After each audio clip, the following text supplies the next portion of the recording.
Hi viewers, welcome to our channel. ప్రస్తుతం మనతో పాటు senior journalist Damoh Bala sir వారితో మాట్లాడదాం. నమస్కారం సార్. నమస్తే. సార్, బీఆర్ఎస్ ఖాళీ అయిపోతుంది. అటు చూస్తే కేకే అండ్ కడియం శ్రీహరి, కడియం కావ్య వీళ్ళంతా కూడా కాంగ్రెస్ పార్టీలో జాయిన్ అవ్వడం చూస్తున్నాం. సో మరోవైపు అటు బీజేపీ పార్టీతో కూడా విలీనం చేసేస్తారు బీఆర్ఎస్ అన్న నెరేషన్ కూడా బయటకు రావడం చూస్తున్నాం. మరి దీని పట్ల కేటీఆర్ గారి రియాక్షన్ ఎలా ఉంది? మొత్తంగా చూసుకుంటే బీఆర్ఎస్ మరి ఖాళీ అయిపోతుంది అనుకోవచ్చు. చెప్పలేము. అంటే ఇది ఎవరో కూడా ఊహించలేదు. కేసీఆర్ పరిస్థితి ఎలా అవుతుందని, బీఆర్ఎస్ పరిస్థితి ఎలా అవుతుందని. నిజానికి కాంగ్రెస్ కూడా ఊహించుండదు. ఎవరో కూడా ఊహించే స్థాయి కాదు ఇది. ఎందుకంటే మామూలుగానే కేసీఆర్కి ఉండే ఒక ఆయన చుట్టూ ఉండే ఒక మిత్ ఏదైతే ఉందో, అంటే కేసీఆర్ ఏదైనా సాధించగలడు, ఆయన గొప్ప వ్యూహకర్త, స్ట్రాటజీలు వేయగలడు, లాబయిస్టు, సోనియా గాంధీ లాంటి పవర్ఫుల్ వ్యక్తిని ఆయన బుర్డి కొట్టించాడు, అసలు అసాధ్యం అనుకున్న తెలంగాణ సాధ్యం కావడానికి ఆయన ప్రధాన పాత్ర వహించాడు, ఇవన్నీ చెప్తారు. సో వాటన్నిటిలో కూడా ఎంతో కొంత నిజమైతే ఉంది. కానీ అలాంటి కేసీఆర్ ఈ 10 ఏళ్లలో ఈ స్థాయి పతనం అనేది 10 ఏళ్లనే కాదు, ఆయన 20 ఏళ్లలో కూడా, ఆయన పార్టీ పెట్టిన తర్వాత కూడా ఈ స్థాయి పతనం ఎప్పుడూ లేదు. అది ఏ స్థాయిలో ఉందంటే చివరికి కేశవరావు ఆయన ఈరోజు వెళ్ళిపోయాడు. ఆయన ఇంటర్వ్యూ ఇందాకే నేను చూశాను. దీంట్లో ప్రొఫెసర్ నాగేశ్వర్తో ఆయన ఇంటర్వ్యూ చూశాను. అట్లాగే కడియం శ్రీహరి, కడియం కావ్యకి ఎంపీ టికెట్ ఇచ్చారు వరంగల్ నుంచి. ఇచ్చిన తర్వాత కూడా ఆమె లెటర్ రాసి నేను వెళ్ళిపోతున్నాను అని చెప్పి వాళ్ళిద్దరూ వెళ్ళి కాంగ్రెస్ని కలిశారు. అట్లాగే కేకే కూతురు కూడా ఇక్కడ మేయర్, ఆమె కూడా వెళ్ళిపోయింది, విజయలక్ష్మి. ఇంకా చాలామంది వెళ్ళిపోయారు ఆల్రెడీ. ఇవన్నీ ఇప్పుడు చెప్పిందంతా నిన్న ఈరోజు డెవలప్మెంట్స్ చెప్తున్నాను. అంటే ఓవరాల్గా తీసుకున్నప్పుడు అసలు పార్టీ టికెట్ ఇచ్చిన వాళ్ళు కూడా, ఇచ్చిన తర్వాత కూడా వాళ్ళు వెళ్ళిపోవడం, వాళ్ళని ఎలా అర్థం చేసుకోవాలనేది అర్థం కావట్లేదు. నిన్న కేకే వెళ్ళి కలిసినప్పుడు కూడా కేసీఆర్ తిట్టాడని కోపం చేసుకున్నాడని, దాంతో మధ్యలోనే కేకే లేసి వచ్చేస్తాడని చెప్తున్నారు. మరోవైపు ఈరోజు ఎక్స్లో కేటీఆర్ ట్వీట్ చూస్తే కూడా, అది ట్వీట్లో ఏం రాశాడంటే, శూన్యం నుంచి సునామీని సృష్టించిన వ్యక్తి కేసీఆర్. సో ఆయన ఇలాంటి నాయకులను ఎంతోమందిని సృష్టించగలరు, మాకేమి ఇబ్బంది లేదు, వెళ్ళిపోయే వాళ్ళు పనికి మాలంతా వెళ్ళిపోండి, మేము మళ్ళీ సృష్టిస్తాం నాయకుల్ని అని చెప్పాడు. ఇది ఎలా ఉందంటే, అదేదో అంటారు, అంటే వీడి చేత కాకుండా దాని నుంచి ఉత్తర ప్రగల్భాలు అంటారు, అలాంటి ఉత్తర ప్రగల్భాల్లాగా ఉంది తప్ప ఇప్పుడు కూడా ఆనెస్ట్గా అసలు ఎందుకు వెళ్ళిపోతున్నారు, మన వైపు నుంచి ఏం తప్పు జరిగింది అని ఒక ఆనెస్ట్ ఇది దాంట్లో అటెంప్ట్ లేదు.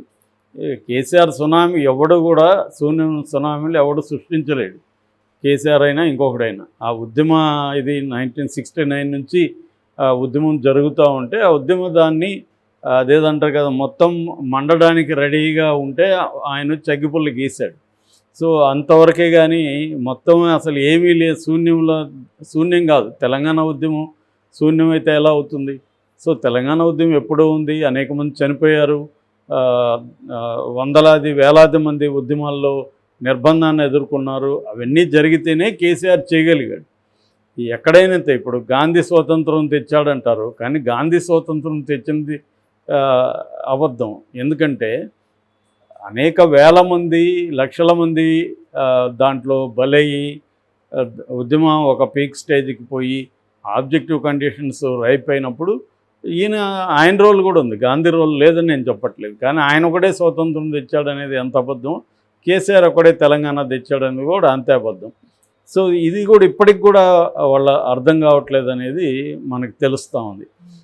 రెండవది నాయకత్వం తయారీ అనేది ఒక రోజులో అయిపోయేది కాదు. కేసీఆర్ ఇలా చిట్టుకేస్తే నాయకులందరూ తయారైపోయేటైతే మరి ఉన్న నాయకులు ఎందుకు వెళ్ళిపోయారు? ఉన్న నాయకులను ఆపలేని కేసీఆర్ కొత్త నాయకులను ఎలా తయారు చేస్తాడు, ఎప్పుడు తయారు చేస్తాడు?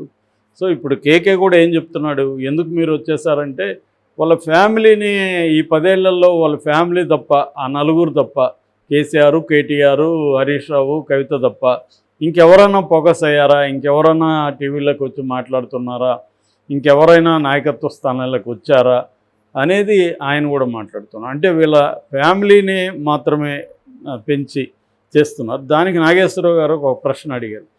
ఇదే విమర్శ మీరు ఇప్పుడు కాంగ్రెస్లో చేరుతున్నారు కదా, మరి రాహుల్ గాంధీ మీద కూడా ఉంది కదా అంటే, కనీసం రాహుల్ గాంధీ దీంట్లో మార్పు వచ్చింది, ఒక ఖర్గే లాంటి వాళ్ళు నేషనల్ ప్రెసిడెంట్ చేసుకోగలిగారు. రెండోది రాహుల్ గాంధీకి మాలాంటి వాళ్ళు ఓపెన్గా ఏమన్నా చెప్పే పరిస్థితి ఉంది. ఇక్కడ అది లేదు. కేసీఆర్తో ఎవడో కూడా చెప్పే పరిస్థితి లేదు, ఆయన వినే పరిస్థితి లేదు. సో అది ప్రధానంగా అంటే ఇప్పుడు ప్రజలు కేసీఆర్ని ఓడించడానికి ఒక కారణం ఉంటే, నాయకులు లీడర్సు బీఆర్ఎస్ నుంచి ఎందుకు బయట వచ్చేస్తున్నారు అనే దానికి కేకే చెప్పిన ఎగ్జాంపుల్ చాలా ఇంపార్టెంట్. అంటే ఆయన ఇంకోటి కూడా చెప్పాడు. అంటే లీడర్సు అంటే ఒక పార్టీలో ఉండే కార్యకర్తలు నాయకుడి అహంకారాన్ని భరిస్తారు, నియంతృత్వాన్ని భరిస్తారు, ఇంకోటి భరిస్తారు, కానీ తమ ఆత్మగౌరవాన్ని దెబ్బతీయడాన్ని భరించలేరు అని అద్వానీ చెప్పాడని ఈయన కోట్ చేశాడు. సో అంటే అక్కడ క్లియర్గా ఏమవుతుందంటే కేసీఆర్ ఏమాత్రం విలువ ఇవ్వట్లేదు, దానివల్ల అసంతృప్తితో ఉన్నారు. ఇప్పుడు ఛాన్స్ వచ్చింది కాబట్టి బయటకు వచ్చారు అనేది ఆయన 10 ఏళ్ళు సుదీర్ఘకాలం పనిచేశాడు కేకే. రెండోది కేసీఆర్కి దగ్గరగా ఉన్నాడు. రెండోది ఆయన ఏమంటున్నాడంటే నాకు అత్యంత గౌరవం ఇచ్చాడు, నాకు గౌరవం లేదని నేను చెప్పలేదు, నాకు చాలా ఇంపార్టెన్స్ ఇచ్చాడు, గౌరవం ఇచ్చాడు, పదవులు ఇచ్చాడు, అది నేను కాదనట్లేదు అనేది కూడా ఆయన చెప్తున్నాడు. సో ఒకటేంటంటే కేసీఆర్ స్వయంకృతాపరాధం అని కూడా అనొచ్చు. ఎందుకంటే ఇదే ఇప్పుడు వీళ్ళు కేసీఆర్ అయితే ఏదైతే ఇప్పుడు కేసీఆర్ కావచ్చు కేటీఆర్ విమర్శిస్తున్నారో ఇదే పని కేసీఆర్ కూడా చేశాడుగా. తనతో పాటు ఉద్యమంలో ఉండి ఈయన చెప్పే సునామీ సృష్టించితే ఆ సునామీ సృష్టించడానికి కేసీఆర్తో పాటు అనేక మంది పనిచేశారు కదా. వాళ్ళందరినీ పక్కన పెట్టి ఎవడెవడనో ఉద్యమ వ్యతిరేకులంతా కూడా తీసుకొచ్చి వాళ్ళకి మినిస్టర్లు పెద్ద పదవులు ఇచ్చి చేయలేదా కేసీఆర్? అట్లాగే వేరే ఇటు తెలుగుదేశం కాంగ్రెస్ చివరికి సిపిఐ నుంచి కూడా లాగేయలేదా? అవసరం లేకుండా కూడా 88 మెజార్టీ ఉంటే నిజానికి 60 మ్యాజిక్ ఫిగర్ అయితే 88 ఆయనకు ఉంది. అయినా కూడా తను అందరినీ లాగేయలేదా? మరి అప్పుడు అవన్నీ న్యాయమైనప్పుడు ఇది ఎందుకు న్యాయం కాదు? సో ఇక్కడ ఏంటంటే ఒక మన బలమాన్ని ఎక్కువ ఊహించుకొని మనకు తిరుగులేదు, మనం ఏం చేసినా చెల్లుతుంది, ప్రజలు గొర్రెలు, మనం ఏం చెప్తే అది వింటారు, తలూపుతారు అనుకునే ఒక అహంకారం నెత్తికెక్కిపోవడం వల్ల జరిగే ఇదంతా కూడా. అంటే మామూలుగా ఒక సామెత ఉంటుంది, కుమ్మరి చక్రం మీద ఒక ఈగ కూర్చొని ఈ చక్రాన్ని నేనే తిప్పుతున్నాను అని అనుకుంటున్నట్ట. నిజానికి ఆ చక్రం తిరిగితే ఈగ తిరుగుతుంది, రివర్స్లో ఈగ నేనే చక్రం తిప్పుతాను అనుకుంటుంది. చాలామంది నాయకులతో కూడా ఇదే ప్రాబ్లం ఉంది, నా వల్లనే అన్నీ జరుగుతున్నాయి అనేది అనుకుంటారు. సో అక్కడ వాళ్ళు దెబ్బతింటారు. కేసీఆర్ కూడా ఇదే దెబ్బతిన్నట్టు కనబడుతుంది. సో ఈ క్రమంలో రెండో ప్రశ్న, బీఆర్ఎస్ బీజేపీలోకి విలీనం అవుతుందా అంటే అయ్యే ఛాన్సులు కూడా ఉందనే, కనీసం విలీనం కాకపోయినా ఎన్డీఏలో చేరిపోయి అవకాశం కనిపిస్తుంది. కానీ మోడీ దానికి కూడా సిద్ధంగా లేడు. విలీనం ఏమైనా అయితే చేసుకుంటారేమో కానీ ఎన్డీఏలో మాత్రం చేర్చుకునే ప్రసక్తి లేదనేది ఇప్పటివరకు ఉన్న సమాచారం. ఎందుకంటే మోడీకి ఉండే మనకు తెలుసు, మనం అనేకసార్లు చెప్పుకున్నాం, మోడీ ఏంటంటే ప్రతి రాష్ట్రంలో కూడా ఒక్కొక్క రాష్ట్రంలో ఒక్కొక్క రకమైన వ్యూహాన్ని అతను అమలు చేస్తారు.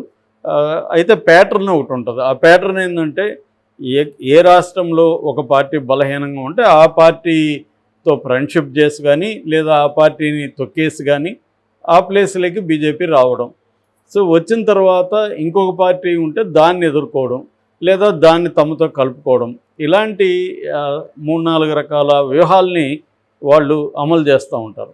సో ఇక్కడ గతంలో కేసీఆర్తో కుమ్మక్కయ్య లోపాయికారిగా కాంగ్రెస్ని తొక్కేయాలనేది గతంలో ప్లాన్.